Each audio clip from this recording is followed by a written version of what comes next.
Muito boa noite. Foi um ótimo dia, né? Então, que a noite seja bastante auspiciosa também. Vamos começar. Livro Mantras de Vida, de Loester, psicografado por João Nunes Maia. É o capítulo 20. Sou útil em qualquer lugar em que estiver, e não exijo nada daqueles que auxilio. Tiro de todos os acontecimentos da minha vida lições que me elevam. Nunca reclamo daquilo que não gosto, procuro ler a mensagem a mim endereçada. Não leio esse ou aquele livro porque é do autor preferido das massas. A minha maior preferência é pelo conteúdo. Analiso os meus atos passo a passo para não cair no fanatismo. O obstinado é o último que vê sua cegueira quando a vê.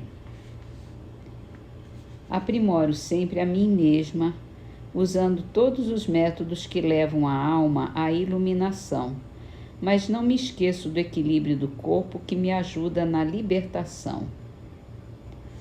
Crio em torno de mim a minha própria atmosfera, onde respiro com alegria, paz e amor. Estou cada vez melhor em todos os aspectos da vida. Nunca estou só. Sinto muitas companhias invisíveis trabalhando comigo. Oro por todas as criaturas da terra e dos céus, e esse exercício divino faço por amor.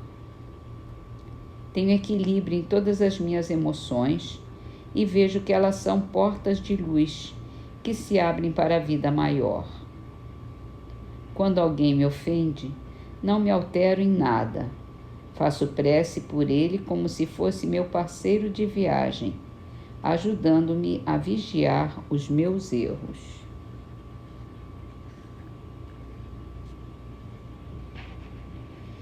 Belas mensagens. Vamos então para o Livro dos Espíritos, falando no item Caridade e Amor ao Próximo, dentro da lei de justiça, de amor e de caridade. A pergunta é 888. O que se deve pensar da esmola? Condenando-se a pedir esmola, o homem se degrada física e moralmente. Ele se embrutece. Uma sociedade que se baseie na lei de Deus e na justiça deve prover a vida do fraco, sem que haja para ele humilhação. Deve assegurar a existência dos que não podem trabalhar, sem lhes deixar a vida à mercê do acaso e da boa vontade de alguns. E uma pergunta complementar.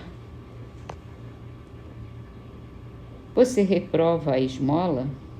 Não. O que merece reprovação não é a esmola, mas a maneira pela qual habitualmente é dada. O homem de bem que compreende a caridade, de acordo com Jesus, vai ao encontro do desgraçado sem esperar que este lhe estenda a mão. A verdadeira caridade é sempre bondosa e benévola.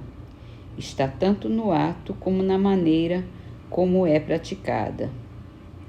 Duplo valor tem um serviço prestado com delicadeza. Se o for com altivez, pode ser que a necessidade obrigue quem o recebe a aceitá-lo, mas o seu coração pouco se comoverá. Lembre-se também que, aos olhos de Deus, a ostentação tira o mérito ao benefício. Jesus disse: ignore a vossa mão esquerda o que a direita der. Por essa forma, ele ensinou a não tisnar a caridade com o orgulho. Deve-se distinguir a esmola propriamente dita da beneficência. Nem sempre o mais necessitado é o que pede. O temor de uma humilhação detém o verdadeiro pobre, que muitas vezes sofre sem se queixar. A esse é que o homem verdadeiramente humano sabe ir procurar sem ostentação. Amai-vos uns aos outros, eis toda a lei, lei divina mediante a qual Deus governa os mundos. O amor é a lei de atração para os seres vivos e organizados. A atração é a lei de amor para a matéria inorgânica. Não esqueçam nunca que o espírito, qualquer que seja o grau de seu adiantamento, sua situação como reencarnado ou na erraticidade, está sempre colocado entre um superior que o guia e aperfeiçoa e um inferior para com o qual tem que cumprir esses mesmos deveres. Sejam, pois, caridosos, praticando não só a caridade que lhes faz dar friamente o óbolo que tira do bolso ao que lhe ousa pedir, mas a que o leve ao encontro das misérias ocultas. Sejam indulgentes com os defeitos de seus semelhantes. Em vez de votar desprezo à ignorância e ao vício, instruam os ignorantes e moralizem os viciados. Sejam brandos e benevolentes para com tudo que lhes seja inferior. Sejam assim para com os seres mais ínfimos da criação e terão obedecido à lei de Deus. Essa mensagem, essa resposta, é assinada por São Vicente de Paulo. Então vamos para o livro A Gênese,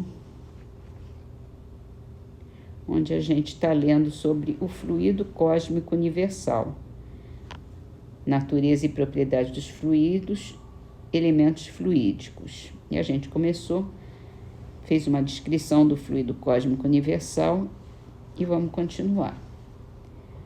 No estado de eterização, o fluido cósmico não é uniforme. Sem deixar de ser etéreo, sofre modificações tão variadas em gênero e mais numerosas, talvez, do que no estado de matéria tangível. Essas modificações constituem fluidos distintos que, embora procedentes do mesmo princípio, são dotados de propriedades especiais e dão lugar aos fenômenos peculiares ao mundo invisível. Dentro da relatividade de tudo, esses fluidos têm para os espíritos, que também são fluídicos, uma aparência tão material quanto a dos objetos tangíveis para os encarnados, e são para eles, os espíritos, o que são para nós as substâncias do mundo terrestre. Os espíritos os elaboram e combinam para produzirem determinados efeitos, como fazem os homens com seus materiais, ainda que por processos diferentes. Lá, porém, como nesse mundo, somente aos espíritos mais esclarecidos é dado compreender o papel que desempenham os elementos constitutivos do mundo onde eles se acham. Os ignorantes do mundo invisível são tão incapazes de explicar a si mesmos os fenômenos a que assistem e para os quais muitas vezes concorrem maquinalmente, como os ignorantes da Terra o são para explicar os efeitos da luz ou da eletricidade, para dizer de que modo é que veem e escutam. Os elementos fluídicos do mundo espiritual escapam aos nossos instrumentos de análise e à percepção dos nossos sentidos, feitos para perceberem a matéria tangível e não a matéria etérea. Alguns há pertencentes a um meio diverso a tal ponto do nosso, que deles só podemos fazer ideia mediante comparação, tão imperfeita como aquelas mediante as quais um cego de nascença procura fazer ideia da teoria das cores. Mas entre tais fluidos há os tão intimamente ligados à vida corporal que, de certa forma, pertencem ao meio terreno. Em falta de observação direta, seus efeitos podem ser observados como se observam os do fluido do ímã, fluido que jamais se viu, podendo-se adquirir sobre a natureza deles conhecimentos de alguma precisão. É essencial esse estudo porque está nele a chave de uma imensidade de fenômenos que não se conseguem explicar unicamente com as leis da matéria. Hoje em dia, com a